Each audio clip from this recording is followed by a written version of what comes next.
Friends, आज हम start करेंगे FSc mathematics second year chapter number 3 integration का है और एक्सरसाइज 3.3 क्वेश्चन नंबर 9 है। उसकी जो हमें दी गई है वैल्यू जो इंटीग्रेट करने के लिए क्वेश्चन जो फंक्शन है वो integral d x over 1 + x² power 3/2 और इसके अंदर जो हम सब्स्टिट्यूट करते हैं वो एक्स है, ठीक है, जिसको हमने कोई tan ऑफ थीटा सब्स्टिट्यूट कर लेते हैं।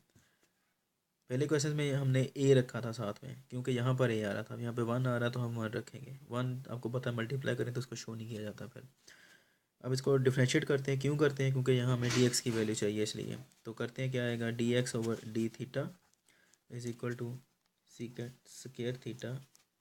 उसके बाद डी एक्स आ जाएगा हमारे पास सीकेंट स्क्वायर थीटा और डी थीटा मल्टीप्लाई हो रहे हैं और ये आ जाएगा हमारे पास। अब जो हमारे पास क्वेश्चन है उसके अंदर इसकी एक्स की और डी एक्स की वैल्यू सब्स्टिट्यूट करते हैं तो हमारे पास जो रिज़ल्ट आएगा वो आएगा I is equal to integral d x की वैल्यू है secant square theta d theta over 1 + x है।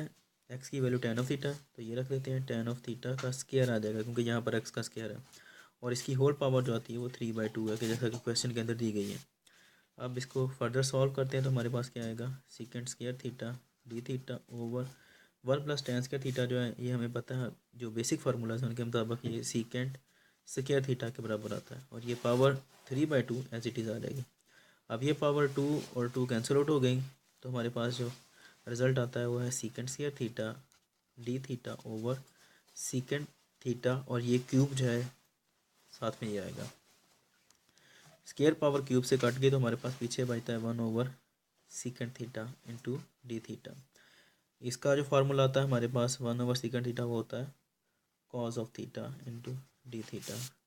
फर्दर सोल्यूशन के लिए हम ये करते हैं, ये अब हमारे पास इंटीग्रेबल फंक्शन है कि हम इसको इंटीग्रेट कर सकते हैं। Cos of theta d theta और इसका डायरेक्ट फार्मूला है साइन ऑफ थीटा।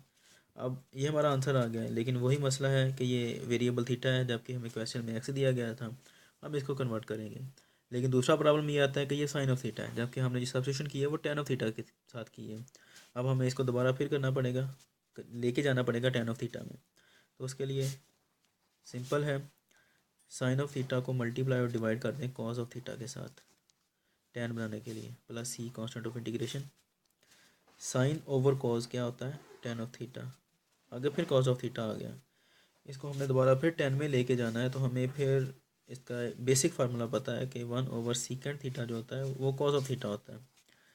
अच्छा, अब मज़ीद हम जानते हैं कि सीकेंट स्क्वायर थीटा जो होता है वो इक्वल होता है हमारे पास 1 + tan स्क्वायर थीटा के। इसका स्क्वायर लेंगे दोनों साइड पर, स्क्वायर रूट सॉरी, तो ये सीकेंट थीटा क्या आ जाता है हमारे पास? Square root of 1 + tan square theta. इसकी वैल्यू अब हम यहाँ पर रख देते हैं, सारे की वैल्यू इस जगह पर इस फार्मूले में। तो ये क्या आएगा हमारे पास? tan of theta as it is ये वाला और 1 ओवर सीकेंट थीटा किसके इक्वल आ गया? √1 + tan स्क्वायर थीटा के plus C constant of integration. तो ये tan ऑफ थीटा आप किसके इक्वल है हमें पता है, ये हमने सब्स्टिट्यूशन की थी, एक्स के इक्वल है। तो ये एक्स आ जाएगा इंटू 1 ओवर 1 प्लस ये एक्स का स्क्वायर हो जाएगा क्योंकि tan का स्क्वायर है, तो ये स्क्वायर रूट प्लस सी। तो ये हमारे पास आंसर आ जाता है एक्स ओवर √1 + x² प्लस सी। ये हमारा आंसर है। उम्मीद है आपको समझ आ गया होगा। एक बार फिर मैं इसका सारे का व्यू ले लेता हूँ ताकि आप इसको सही तरीके से समझ सकें।